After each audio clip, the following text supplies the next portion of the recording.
Hey guys, Mark McMahon Real Estate. Should you pay off your house or should you keep making those mortgage payments? Dave Ramsey says you should pay it off. What do you guys think? I'm gonna give you my opinion. Stay tuned. If that's something that's interesting, please hit the like button, please subscribe, and also sign up for notifications. Allie really digs that, and so does Lucy, who's around here somewhere, our office dog. I'm sure you'll get a shot of that in the video somewhere. Anyway, guys, that's a question that people ask all the time, is like, should I get everything paid off before I start investing? You know what? Here's the thing. If you waited to pay everything off before you started investing, do you honestly think you'd ever start investing? Most people can't ever pay everything off. They just can't do it. What I would rather have you do is get your debt under control, come up with a plan to pay it off, especially the high interest stuff, but not your house, and get rid of it in time and invest at the same time. That's what I would rather have you do, because you're missing out on a lot of income in the future if you don't start investing now.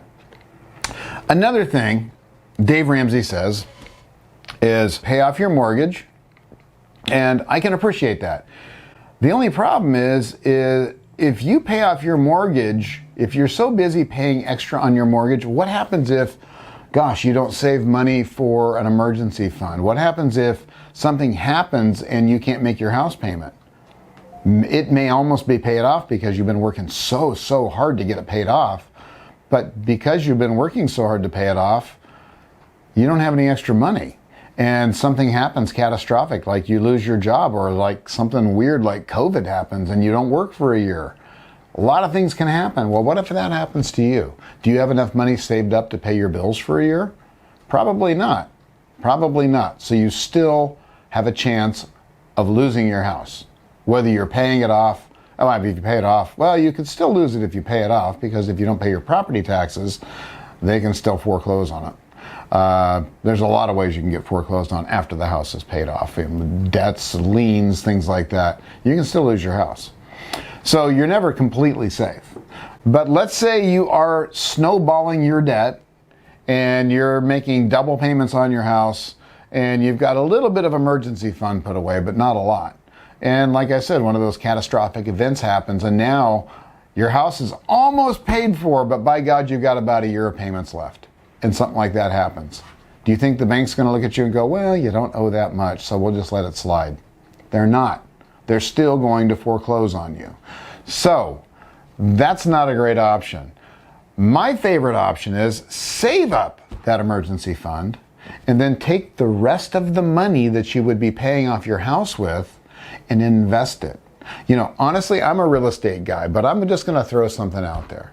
If you put your money in the stock market, let's say you put it in index funds, because that's where I put my money, because I don't really understand the stock market. So please don't ask me my opinion on that. I don't really have one. I just know that I've been putting my money in index funds for quite a while now, and my average return is around 7%. It's been really high the last couple of years, but average is around 7%. My mortgage interest rate is around 3%. So that's a 4%? No, that's a 5% spread, isn't it? 7 and 3 is 4. 5! Criminy! Allie's giving me math lessons right now. Thank you. 5%. Guys, that's a 5% spread right there. So you'd be making 5% on your money that you're putting into your house versus nothing, because you're not really saving anything anyway. Your house is going to go up in value, right? Every year? Over time? It does. You'll see it go down, then you'll see it go up, then you'll see it go down. But it usually goes like this. It goes up, then down, then up, then down, and so on and so on. Your house will keep appreciating whether it's paid off or not. That's what's so cool about real estate. And guess what? Another cool thing about real estate is you only put a little bit down to begin with, more than likely. And that's really, other than your payment, that's all you put into it to start the whole thing rolling. So my advice is take that 5%, save it up. Save it up. The money that you would be making in extra payments, save that money, put it away, and then buy more real estate. So if you buy a $100,000 house, for some of you in this country, that makes sense. You buy a $100,000 house and put 20% down, that's $20,000. That asset will cash flow I know it will, because a $100,000 house in most of the country is going to rent for $1,200 to $1,400 a month. That's cash flow. You will be positive if you do that. So you'd be better off saving your money, buying more real estate, and doing the same thing over and over and over. You don't have to pay off anything. Now, do I like to see a lower debt ratio on those houses? Yeah, eventually. But you don't have to right away as long as they're cash flowing. Make sense? Is this all making sense? I hope it is.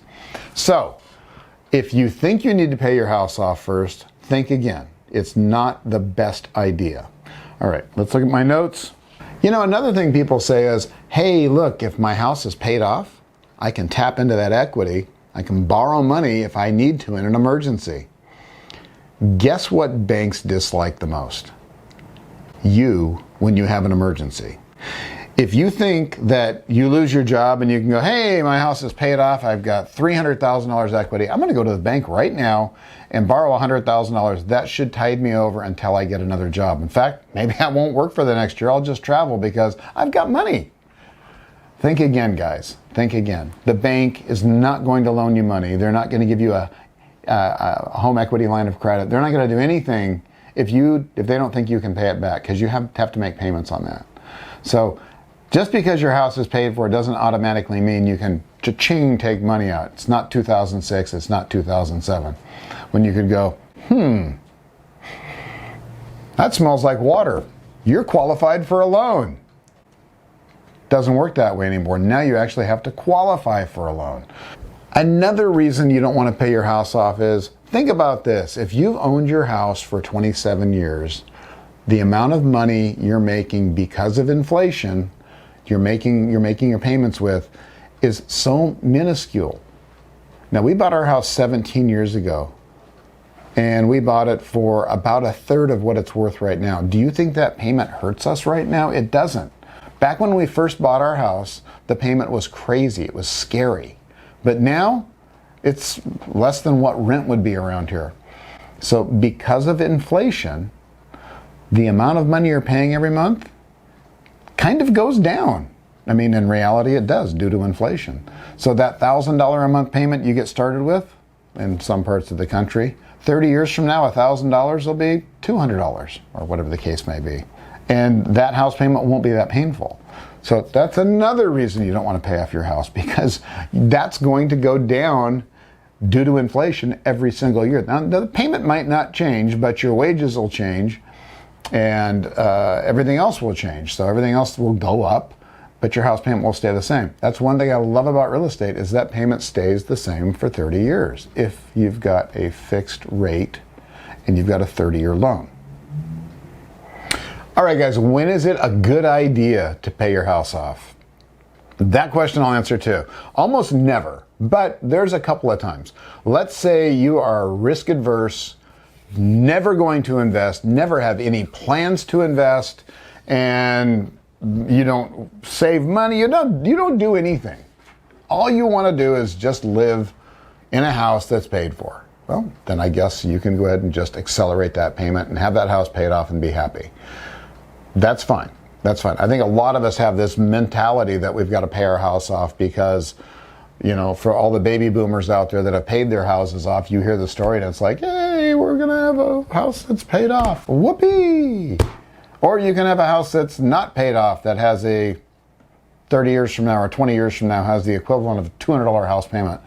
And whoopee! That's better too. Then you can go on more vacations, whatever. But there's really not any conclusive ideas or evidence that say you should pay your house off. Now, I'd like to hear them if you have them, but for the most part, nothing. And do you think your kids are going to appreciate it? Who cares? You're going to be dead.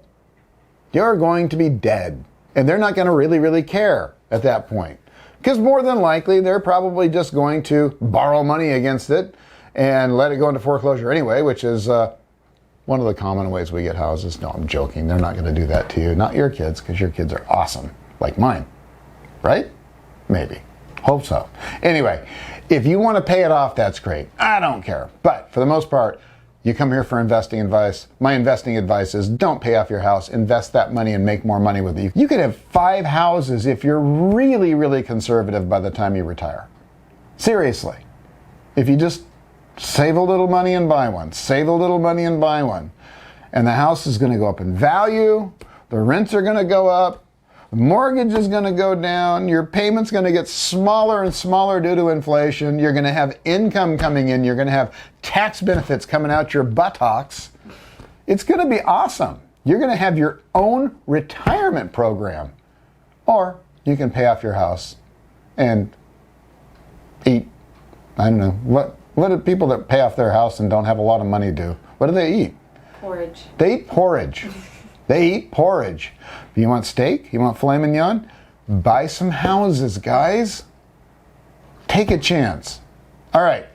I rambled today. I tend to do that sometimes. It's Friday. What can I say? Anyway, thanks so much for joining. I hope that kind of answered any of your questions on paying your house off.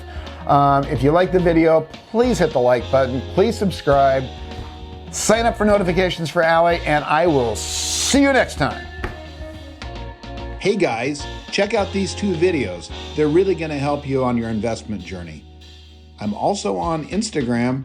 Tons of great video content there. Really good stuff. Please subscribe. I'll see you next time.